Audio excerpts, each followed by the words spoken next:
My name is Sarah. I am 43 years old. I have a husband named David. He is 41 years old.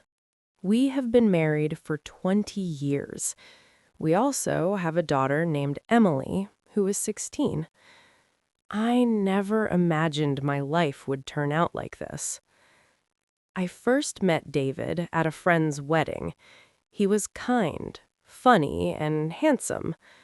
Back then, he always told me, "Sarah, I will take care of you. You will never be alone." His words felt real. He made me feel special, and I believed him. Maybe I believed him too much.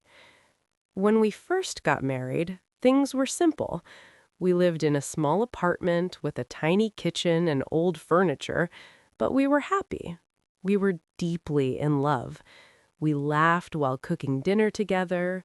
We walked in the park every weekend. He used to bring me flowers. I thought, this is the man I will grow old with. We will have grandchildren, sit together in the garden, and drink tea. I thought we would live like this forever. But life changes quietly. You don't notice it changing until one day you open your eyes and everything is wrong. Every morning, I woke up before the sun. I cooked breakfast, I cleaned the floors, I washed the dishes, I helped our daughter get ready for school and packed her lunch. While I did all this, David stayed in bed, wrapped in his blanket like a baby. When I asked for help, he always said the same thing. "Let me rest, Sarah. You do everything better than me." At first, I laughed at this. Then I felt tired. Later, I felt invisible. One morning, I was running around the house, trying to do 10 things at the same time. The sink was full of dishes. The laundry basket was overflowing. Emily was crying because she couldn't find her homework. And there was David, sitting on the couch, scrolling on his phone. It was like the world did not exist to him. It was like he could not hear his daughter crying or see how exhausted I was. I asked softly, "David, can you please help?" He didn't even look at me. He simply said, "Stop shouting, Sarah. You are making too much noise."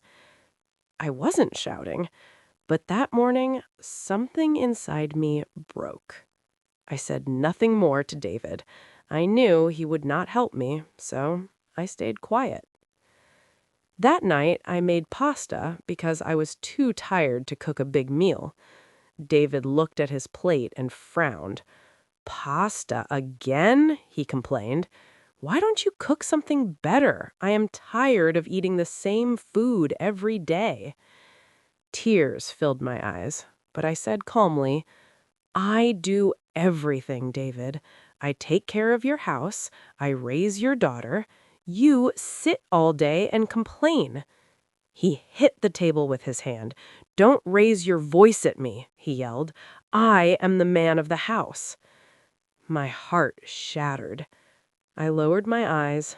Something inside me closed, like a heavy door that would never open again. David angrily left the table and went to the bedroom, slamming the door loudly. I was left alone at the dinner table. I felt deeply hurt. After all the hard work, this was my reward? After that day, I never asked David for help again. I did not want to create tension at home. But soon, the neighbors started noticing. My mother told me, "Sarah, you look so tired." Even David's parents said, "Your husband works hard. You should support him." But David didn't work. He didn't work outside, and he didn't work at home. He didn't even try. I felt like a ghost moving inside my own house. One night, David said, "You women are made for housework. It is your duty." His words made my heart heavy. The next morning, I only cooked for my daughter and myself. For 3 days, I didn't wash his clothes. I didn't clean his cups, and I didn't pick up his socks from the floor. On the fourth day, David finally broke. "Sarah," he said, "I cannot live like this." I looked at him with calm eyes. "This is the life I have lived for 20 years, David. I never complained." David looked sad. He held my hand and promised he would change. And for a while, he really tried. He found a job. He helped with the dishes sometimes. He played with Emily more. He came home early. But fear stayed inside me. I was afraid that the old David was only sleeping, waiting to return. And 3 months later, he did. It began with small things. At first, he came home late. He stopped helping. He left plates everywhere. He threw his clothes on the sofa. He started complaining again.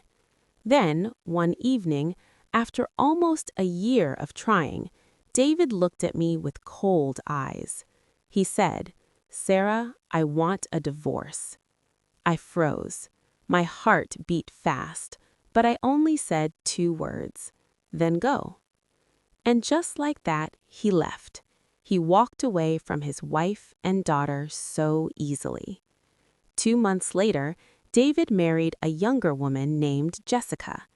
At first, everything looked perfect. Jessica was sweet and gentle. David said she understood him better than I did.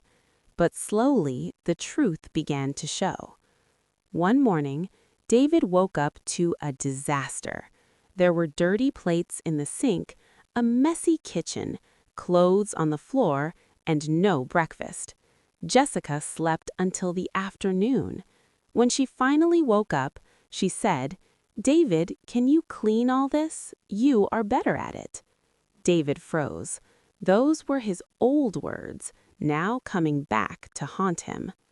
Days turned into weeks. Jessica left plates everywhere. She did not clean the house. She complained. She slept late. She asked David to do everything. David became the person I used to be, tired, invisible, and unappreciated. One night, after cleaning the kitchen alone, he whispered to himself, "Sarah, I am so sorry." He opened his phone. He looked at my name, Sarah. He typed a message, "I am sorry for everything." Then he erased it. He typed again, "I miss you." Then he erased it again. He wanted to say he was wrong. He wanted to say he wished he could go back. But in the end, he closed his phone. Now, David sits in silence, living the life he once gave me, learning the lesson he never wanted to learn. And I finally live in peace. No shouting, no heavy heart. Just a calm home, a happy daughter, and a future I am ready for. If you enjoyed this story, please like, comment, share, and subscribe.